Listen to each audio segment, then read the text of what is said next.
Hello and welcome. Today we're going to look at some fraction rules that are very important that we use when we're solving problems with exponents.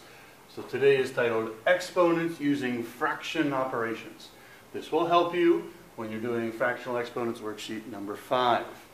Take these notes first, try the problems, then listen to my explanation. Make sure you have a clean copy in your notes, then try the worksheet, and this I think will help you.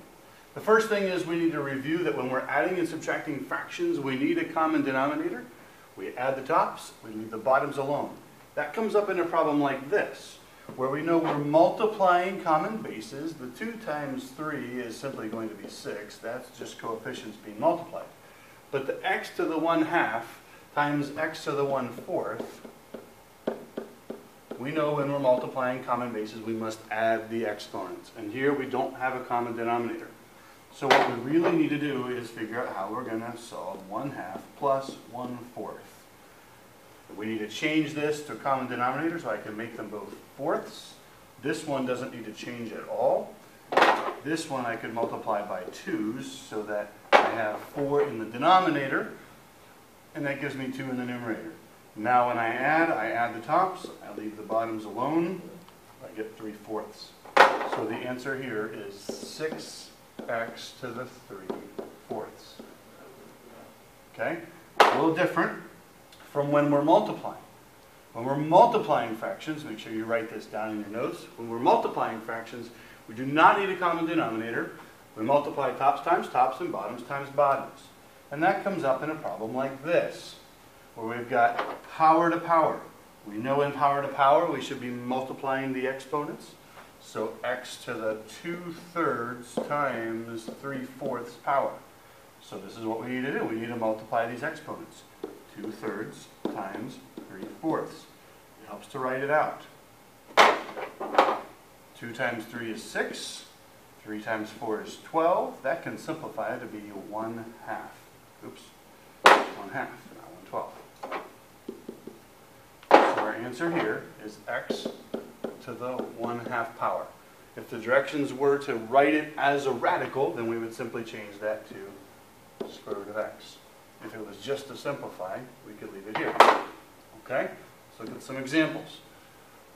8 to the 8 to the 8th to the 3/4 power. Pause the video, try this problem. Start the video, here's my explanation. We need power to power, so we need to go 8 times 3/4. We know that 8 has got to be a fraction if you make it over 1. 8 times 3 is 24. 1 times 4 is 4. This simplifies to be 6. So this is simply a to the 6th. I hope that's what you got when you tried it by yourself first. Example 2. Pause the video. Try this problem. This is the negative 1/2 power. Start the video. We know that negative exponents mean the reciprocal. So I would put this whole thing in the bottom to the positive 1/2. And now these are power to power, so we simply multiply. 2 times 1/2 is 1. Negative 6 times 1/2 is negative 3. And now I'll just reshuffle. If there's a negative in the downstairs, that means it needs to move to the upstairs. Again, we're using our power to power rule. And multiplying here, if you're not sure how to do 6 times 1/2, remember, just make it 6 over 1 times 1/2. 6 divided by 2 is 3. Example number 3. A little different. Go ahead and pause the video and try this one. Start the video. We know in a division problem, if we subtract. So the 3 is just a coefficient. That's just going to stay in the downstairs. But here we need to subtract 4/5 minus 2/5 because the common bases are being divided, so we subtract their exponents. I need a common denominator. Good, I already have one. Easy. Subtract the tops. 4 minus 2 is 2. Bottom stays the same. So this is going to be positive 2/5. So I have x to the positive 2/5 in the numerator. More examples. Pause the video. Write this one down.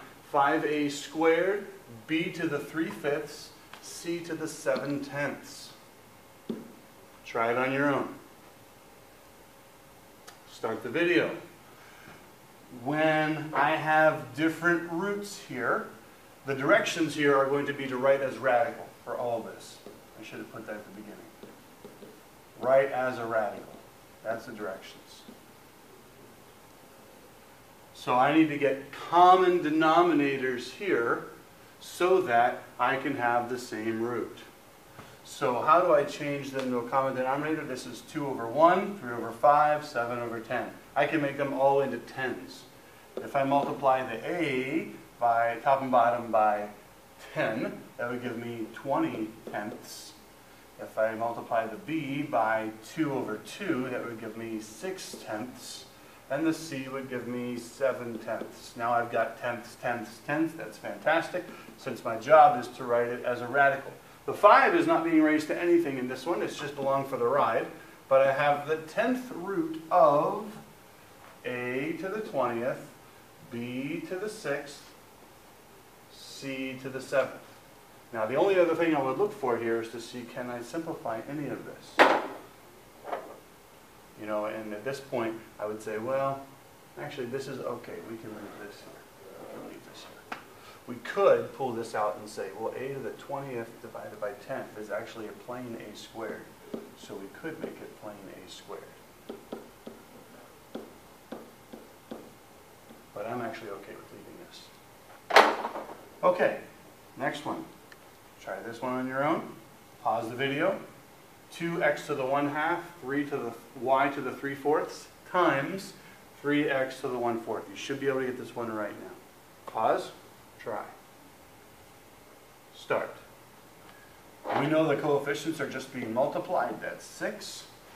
The exponents we need to add 1/2 plus 1/4. I did this earlier. We know we can change that to 2/4 plus 1/4, and that is 3/4. So it's x to the 3/4, and there's a y with nothing else, so y to the 3/4. Now my directions on this problem are to write as a radical. So I've got fourths and fourths. That makes it very easy. I'm just going to go 4th root of x to the 3rd, y to the 3rd. And I'll leave it like that. Finished. The next one.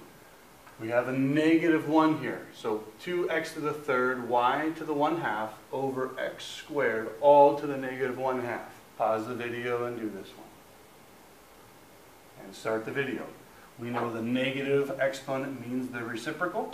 So this is x squared over 2x to the 3rd, y to the 1/2, all to the +1, which really we don't even need to write anymore. So let's look. We can just write this. Okay. What can we do with the x's? We have 2 in the top and 3 in the bottom, right? So 2 here cancels with 2 in the bottom and leaves 1 left. So it just gives us 1 over 2x, y to the 1/2, right? We can separate this a little bit. This is a square root. So I would be okay with you leaving this as 1 over 2x square root of y, since we're supposed to be writing it with radicals and not with exponents. That would be okay for me. Last one. Pause the video. 9 to the 1/5, a to the 3/5, b to the 2/5, a to the 1/5, b to the 1/5. You notice they all have fifths. So we can make this one big radical, all the 5th root of 9 to the 1st, a to the 3rd, b to the 2nd, over a to the 1st, b to the 1st. Now, is there anything that will simplify? These will just make a squared in the top. The 9 is just going to be 9. And the b's, 2 minus 1 leaves 1b.